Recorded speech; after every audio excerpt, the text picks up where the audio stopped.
Kapitolium invaderades i onsdags av en protesterande folkmassa i ett ödesdigert ögonblick för den västerländska demokratins historia. Som konsekvens ökar just nu både misstro, polarisering och konfliktnivåer i hela västvärlden. Jag heter Henrik Jönsson, jag är en oberoende libertariansk entreprenör och samhällsdebattör. Vilka var egentligen upprorsmakarna? Vilka krafter har lett fram till denna situation och vad riskerar konsekvenserna av detta angrepp att bli? Dessa frågor tar jag upp i veckans video. Gillar du mina filmer så hjälper du mig att fortsätta göra dem om du stöttar mig via något av betalningsalternativen här ute till vänster. Det är endast tack vare ert frivilliga stöd som jag kan fortsätta att göra aktuella, frihetliga videokrönikor varenda vecka, så ett stort tack till de av er som bidrar. Jag vill även passa på att uppmana alla er som tittar, lyssnar och kommenterar att alltid anamma en sansad, faktabaserad och respektfull samtalston, även gentemot era meningsmotståndare. Att undvika eldfängda konspirationsteorier och tillmälen även när känslorna är starka hjälper oss att föra ett konstruktivt demokratiskt samtal vars innehåll får större gehör. För idag pratar jag om politik, om populism och om polarisering. Häng med!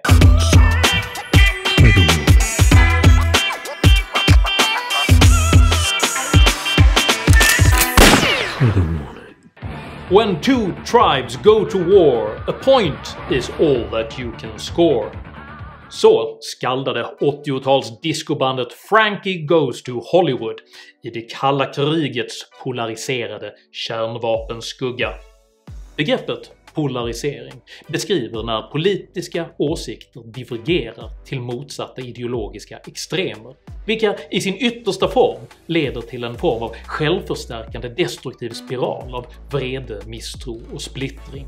De politiska forskarna och författarna Thomas Carothers och Andrew O'Donoghue beskriver i sin bok Democracies Divided orsaken till destruktiv polarisering som en ensidig ideologisk klyfta, vilken gradvis slukar ett i övrigt pluralistiskt samhälle till den punkt där dess medborgare uteslutande identifierar sig med en av två grupper, vilka betraktar varandra som fiender. Detta tillstånd gällde för det kalla krigets terrorbalans mellan öst och väst. Det gällde för Lex Luthor och Stålmannen, och det gäller för kulturkrigets kamp mellan vänster och höger idag. Men polariseringens gemensamma nämnare är att det inte finns någon slutgiltig vinnare i svartvita konflikter av denna typ, utan enbart ett hot om ömsesidig förgörelse.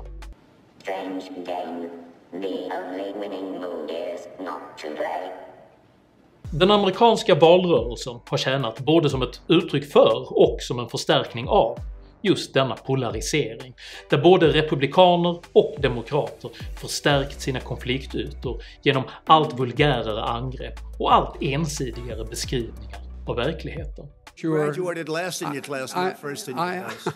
It's hard to get any word in with this clown. Parallellt med detta har det våld som vänsterextrema rörelser utsatt amerikanska städer för tonats ner och relativiserats. Antifa's an idea, not an organization, not militia. Samtidigt har de sociala medierna rört sig från att vara neutrala budbärare till att allt mer ikläda sig rollen som ideologiska grindvakter, vilka godtyckligt inskränkt även helt legitima meningsmotståndares möjligheter att uttrycka sig. Sammantaget har allt detta piskat upp en stämning där våldsbejakande flankrörelser har etablerats i båda polerna, med Antifa och BLM till vänster och med The Proud Boys och QAnon till höger.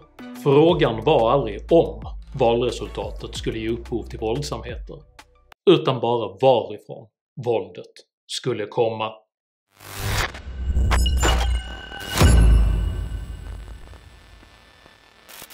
I samband med certifieringsceremonin för Amerikas kommande president Joe Biden utbröt tumult och en brokig skara Trump-supporters lyckades ta sig in i Kapitolium, den ikoniska byggnad i vilken kongressen sammanträder. Låt mig här understryka att detta beteende på inget sätt är representativt för Trump-väljare i allmänhet, utan att det handlar om en mycket liten och osammanhållen minoritet av våldsförhärligande aktivister.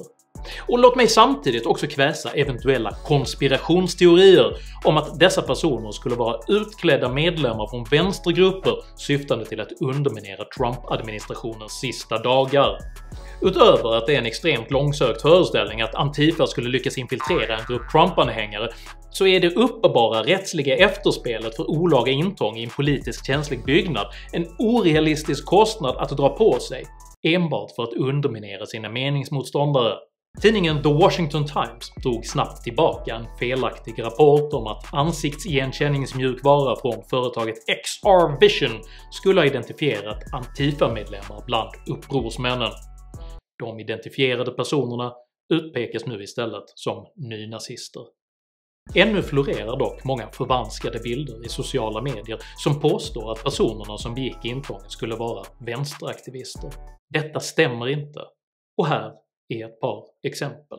Den färgstarke unge mannen med horn på mössan heter Jake Angeli och är känd under pseudonymen The Q-Shaman på grund av sin affiliering med konspirationsnätverket QAnon. I denna tweet har bilden på Q-shamanen beskurits för att han ska framstå som ansluten till Black Lives Matter-rörelsen, men i den fullskaliga bilden ser man att han i själva verket demonstrerade mot BLM. De båda männen till vänster i denna bild heter Jason Tankersley och Matthew Heimbach och har här placerats i en kontext som framställer dem som anslutna till den våldsbejakande vänstergrupperingen Antifa, men bildens originalkontext visar att de tillhör nationalistiska grupperingar. I en tredje bild påstås Tankersleys tatuering vara en kommunistisk hammare och skära, när det i själva verket rör sig om symbolen The Outsider's Mark från det emo-doftande dataspelet Dishonored. Jag framför inte denna kritik för att angripa Trump eller hans laglydiga följare, utan för att våld är fel oavsett vem som utövar det, och om våldet kommer från en förment höger så måste det identifieras och tas avstånd ifrån. För den fredliga, frihetliga högern har nämligen allt att förlora på denna typ av oacceptabelt beteende.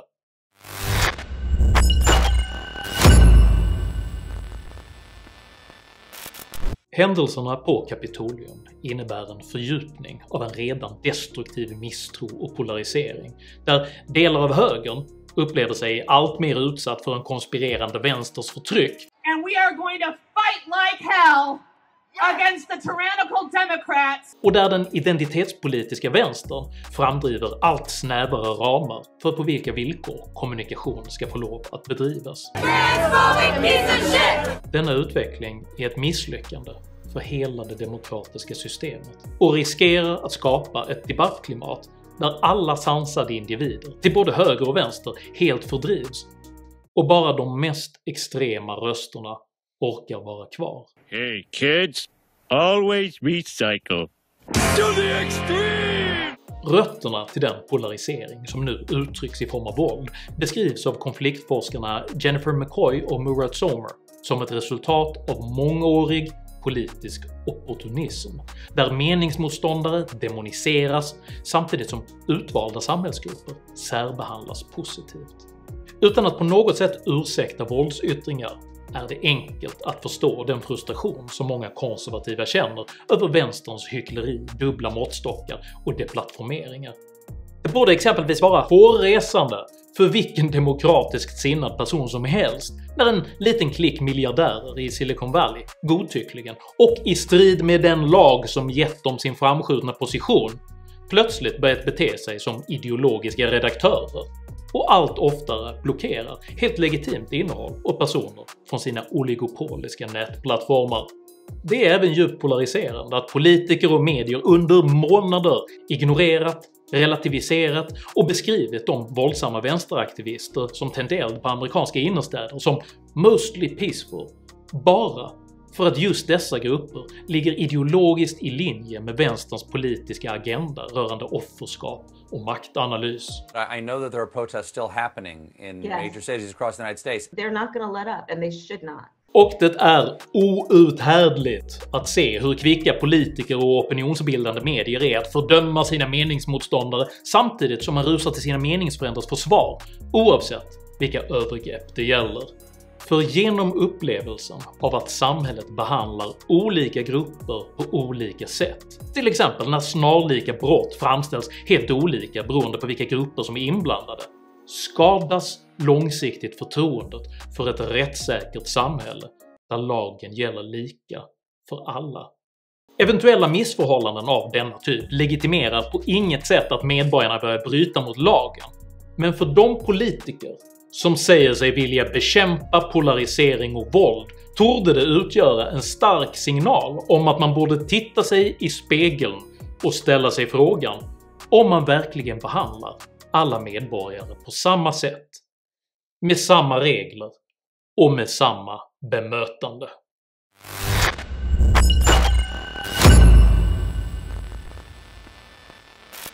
Den självförnedrande uppvisning i enfaldig omdömeslöshet som utspelats i Kapitolium har nu försett den auktoritära vänstern med alla argument de någonsin kunnat drömma om. Inkräktarnas beteende kommer att tas som intäkt för att hårdare reglering av yttrandefriheten nu är nödvändig som försvar av demokratin, och alla som ens andas någonting annat kommer att anklagas för att ta våldsverkarnas parti. Se här! Det tog inte många minuter innan svenska socialdemokrater började använda händelserna på Kapitolium som hävstång för sina egna politiska ändamål i Sverige. Bilderna på de håriga unga männen som planlöst stökade runt in i Kapitolium kommer att dras fram i 100 år. As we watch those protesters sort of milling about without really seeming to have any sense of what they're going to do once they got there. Så fort en borgerligt sinnad person hädanefter dristar sig att tala om att staten kanske bör ta ett steg tillbaka, om yttrandefrihetsfrågor och om individuellt självbestämmande. Är det här ni vill ha? Va? Och detta är det enda som upprorsmakarna har uppnått. De har stärkt den auktoritära vänsterns grepp över oss alla för decennier framåt. Den enda hävstång som högern har mot den auktoritära identitetspolitiska vänstern är att vara bättre än dem. Att vara mer bildad, mer påläst, mer verklighetsförankrad och mer kompetent. Och aldrig genom att tillgripa våld på det sätt som vänsterns flanker ofta gör. Aldrig genom att torgföra långsökta konspirationsteorier som vänstern på inget sätt har vare sig kompetens eller resurser att genomföra. Och framförallt inte genom att alliera sig med en barbröstad vettvilling med horn på huvudet som ser ut som han har ramlat in från ett dåligt Braveheart live på syra. Och om du just nu sitter och filar på en kommentar om att jag är naiv, köpt, lurad eller springer den globala vänsterns ärenden, snälla, skriv den kommentaren någon annanstans än här. För jag är så in i märgen trött på att se en livsnödvändig höger förinta sig själv genom allt mer verklighetsfrånvända fraktionsstrider, precis på det sätt som bokstavsvänstern gjorde under 1970-talet. Splittringen var bra och nödvändig för att kunna ena arbetarklassen på revolutionär grund. Därför vill jag nu mana till lugn och försoning genom ännu ett av Frankie Goes to Hollywoods discodoftande visdomsord. Relax! Don't do it when you wanna go do it. Tycker du att våld är en oacceptabel form av påverkansarbete och att borgerliga värden bäst företräds genom kunskap och kompetens? I så fall tycker jag att du ska dela den här videon med dina vänner. Och varför inte prenumerera på min YouTube-kanal när du ändå är i farten? Har du egna erfarenheter av polarisering, särbehandling och politiskt våld? Dela i så fall gärna med dig av dina upplevelser i kommentarsfältet här nedanför. Jag uppskattar all respektfull kommunikation.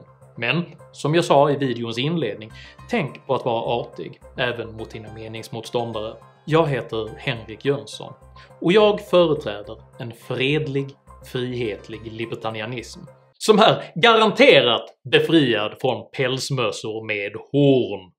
Tack för mig och tack för att ni har lyssnat.